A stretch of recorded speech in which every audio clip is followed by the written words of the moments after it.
In the late 1850s, the River Thames had become so clogged with not only human waste, but waste from industry, animal carcasses, you name it. It was basically a rubbish tip. The river was being used to dump all the rubbish from London.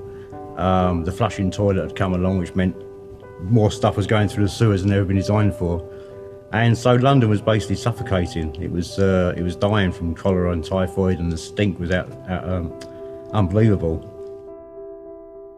The river became ever increasingly filthier and filthier and filthier until the stench became too great. And in 1858, what was called the Great Stink was a summer where it was overbearing, and even the MPs in the Houses of Parliament could stand it no longer. So something had to be done, and that project was overseen by Sir Joseph Bazalgette. His scheme was devised after a competition in the newspaper. I think it was a Times newspaper, put out a competition for people to come up with ideas for eradicating the sewage from London.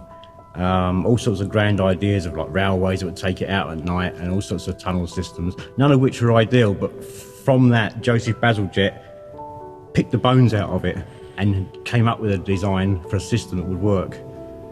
Joseph Bazalgette's scheme began in 1859, and he built 82 miles of intercepting sewers across the south and the north of London, deep underground.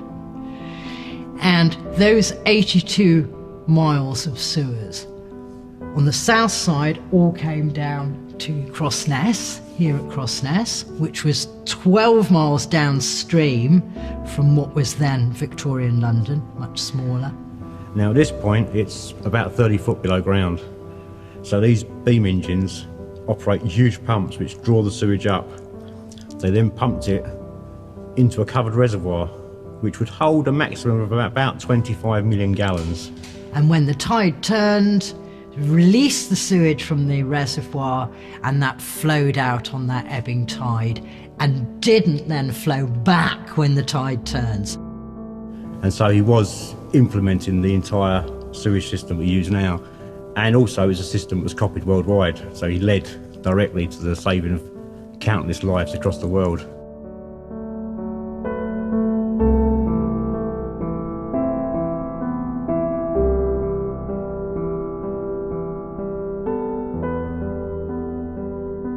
The design of all this incredibly elaborate ironwork is Charles Driver, who was known for his manufacturing design of for cast iron. I mean, the screens, for example, they're made in one piece, which is quite extraordinary. The scale of them, the intricacy, they're just works of art. And these huge functioning machines, which are basically pumping raw sewage, yet it's so glorious and so beautifully made.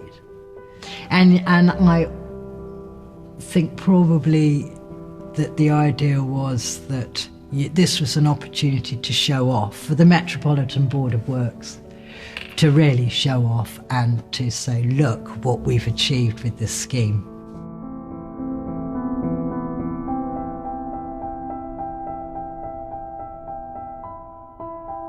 The reason the pumping station was ultimately abandoned was technology was moving on. And so the idea of lighting a boiler, adding coal, warming an engine for 2 or 3 hours before you can start it was out of favour. Now you just press the button and you can start pumping. So it's, you know, at the end of the day, it's a business. It's not about nostalgia, unfortunately.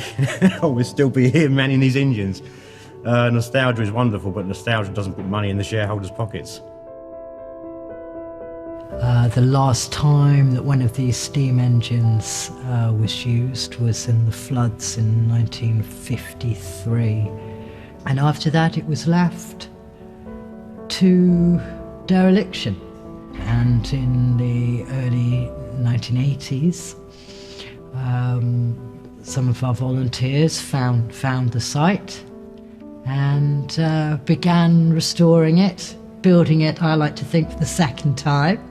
And 30 years later, to 30 years of dedication on their part, we have this magnificent cathedral on the marshes. It'd be nice to think in 150 years' time there'll be people coming to visit this site and appreciating the work of Bazalgette and the work of the Trust. One half, hopefully, will be completely restored. That is the ultimate aim. The other half we will conserve, we will keep it in its decayed state, but stop it getting any worse. And that will be able to show people what has been achieved, where we started and where we are, and also where Bazalgette started and where we are. You know, the whole lot will come together. The skills involved in terms of the construction, the brickwork, the cast iron work, the sheer ingenuity of the scheme itself, the engines by James Watt. It's a huge team of highly skilled people that came together to make this happen. And when in making this happen, they enabled London to grow, because London was poisoning itself with its own sewage. So this scheme enabled the metropolis to expand.